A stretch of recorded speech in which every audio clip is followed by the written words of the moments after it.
Good day, everyone. Welcome back to our channel, AMD Agric TV. So today is the day that I promised I'll be teaching how to farm watermelon the right way. I promised I will teach how to farm watermelon and tomatoes the right way and make profits from them. And I'm going to start with watermelon, which is what I'm going to do today. For those of you asking how lucrative is a agric business, I've already answered that in my previous video. Agriculture is a very lucrative business. Watermelon itself is a very, very lucrative business. Okay, there are 13 stages that are involved in watermelon farming. So at this point, I will advise you get a pen and paper so you take note of everything that I'm going to say. If there is anywhere you get confused while watching this video, you can comment or contact me. Before we move on, please subscribe to this channel, click the notification bell so that whenever I drop a new video, you'll be the first person to be notified. Like, comment, share to your friends. Don't be stingy. All right, let's go. The first stage, the first thing you need to do while farming, or if you want to start watermelon farming, is the choice of seed. There are different watermelon seeds. There are different watermelon seeds, and those seeds are not the same. Always go for F1. That's first filial generation, F1. Those F1 are the seeds that are just crossbred for production. They have not been sown before, the new seed. F2 are the ones that are gotten from F1. So always go for F1. F1 has high disease resistance and high yield. They yield more bountifully than F2. F2 may not even bear anything for you. Sometimes you may, depending on the soil nutrients. But F1 is very, very okay. For a starter, start with F1 so that you don't get discouraged. And those F1, to know them, when you get the seed, the tin or the sachet, it is usually written F1. Okay, the choice of seed is important. When I started my unbagging, I started with Heracle F1. It did very well. It did very well. Okay, watermelon requires an optimum environmental condition, like not much rainfall, not much sun, but it prefers sun to rain. It requires an optimum environmental condition. So the first one is the choice of seed. Don't make mistake of getting any other seed that is not F1, please, so that you don't get discouraged, okay, in your first attempt. Then the second stage is the land preparation. How do you prepare your land for watermelon farming? The way you prepare your land during the rainy season is different from the way you prepare your land during the dry season. During the rainy season, you make ridges, but before then you plow, you break your soil. You understand? You break your soil, then before you make your ridges, not heaps. You make ridges for watermelon. Then during the rainy season, you make ridges. The reason why you do that is so that when there is excess rainfall, there will be a kind of drainage. You understand? There will be a kind of drainage for the watermelon not to die off, because once they cannot survive in swampy environments. So making ridges we try to help to elevate the stem of the watermelon and create a pathway for the rain so that the soil don't just absorb everything and form a kind of a swamp or a wet soil for a very long time. It's important during the rainy season you make ridges. During the dry season, you can make ridges if you want.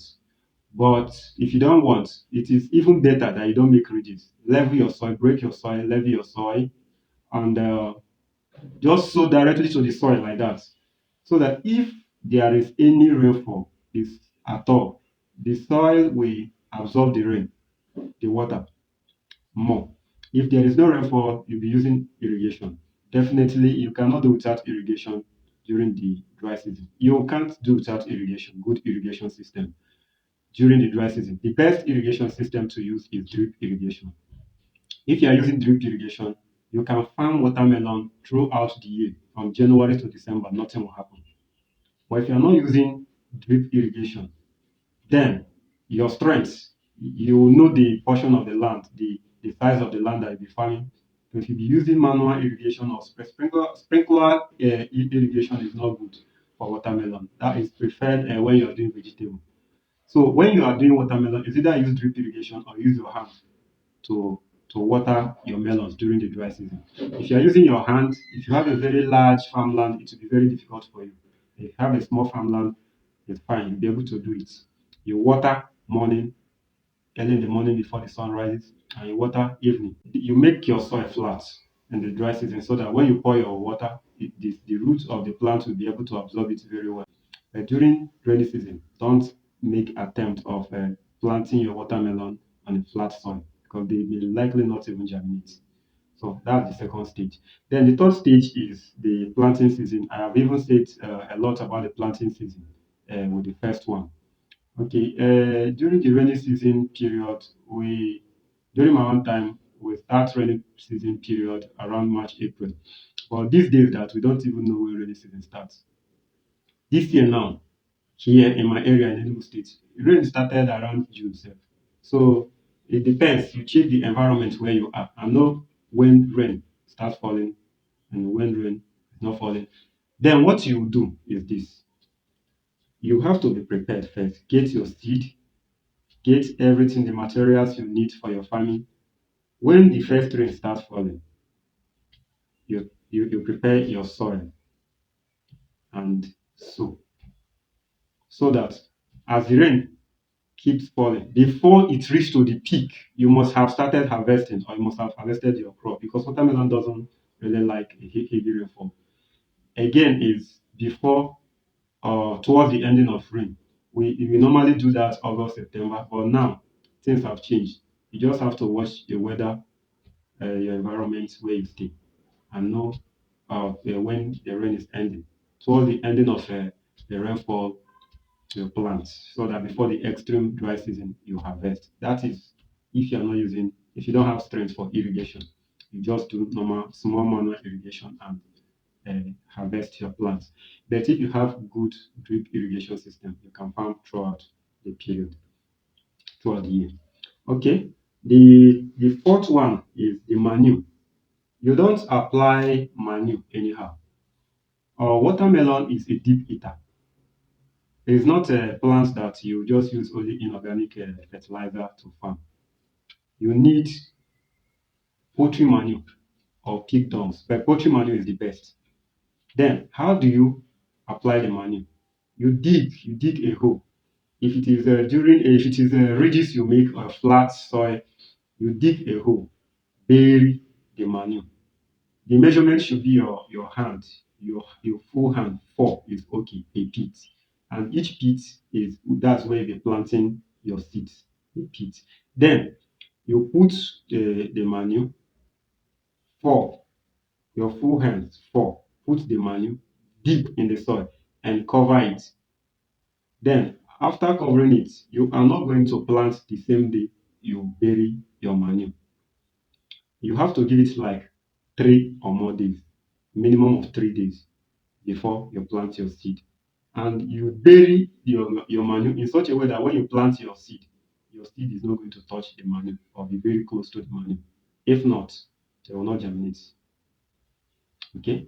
So the fifth one is planting of the seed. How do you plant your seed? After burying your manure, then give it 3 or more days, minimum of 3 days. Then sow your seed at the topmost of the soil, not so deep so that it will not touch the manure. Just at the depth of half of your index finger, half of your index finger. Open the soil, put the seed, two seeds, then cover it with soil and press it. You press it so that it retains temperature. This temperature will hasten the germination because without an optimum temperature, watermelon seed will not germinate.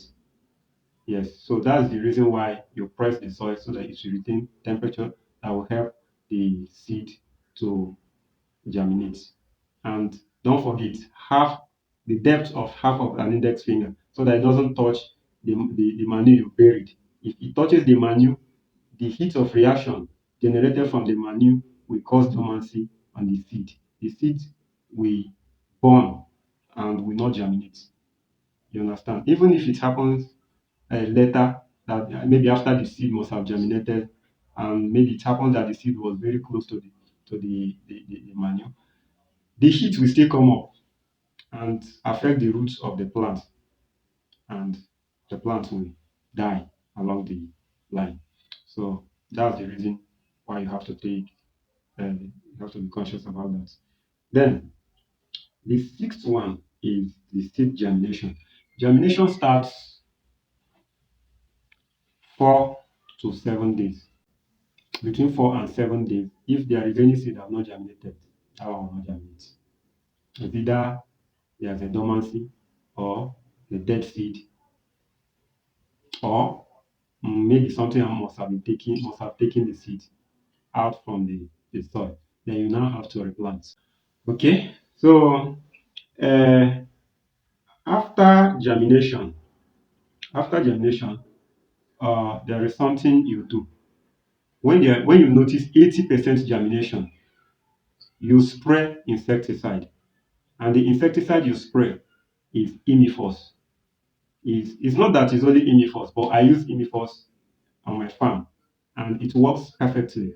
The reason why you spray Imifos is for you to control the cutworms. There is a worm. There is a worm called cutworm that cuts the fresh stem of the watermelon when they're newly germinated. So when they newly germinate, those cutworm will attack it just between the first week and the second week. That's why immediately you notice 80% germination in your farm, you spray that Imifos. The Imifos is going to control the cutworm, and they will not damage a lot of things in your farm. Very, very important. Okay, the seventh one is what you do 2 weeks after germination. There are three things that you're expected to do. The first one is ring weeding. You ring weed each of those your plants. You do a kind of ring weeding. No matter how neat your farm is, you must do the ring weeding. It's very, very important. In the process of doing the ring weeding, because there is a way watermelon germinates. You understand? It opens, the seed opens, and the root comes out to the topmost of the soil and curves in. So the root will be barely on the surface of the soil. So you do ring weeding so that you add soil to the root. You understand? It's very, very important. Then after the ring weeding, you apply your first fertilizer. That should be your first fertilizer application. This thing is 2 weeks after germination. Don't forget. Then the fertilizer you apply is white urea. You apply white urea fertilizer after your ring weeding. You can do it the same day you do the ring weeding, or the following day. It depends on your strength and the labor in your farm. You understand? 2 weeks after germination.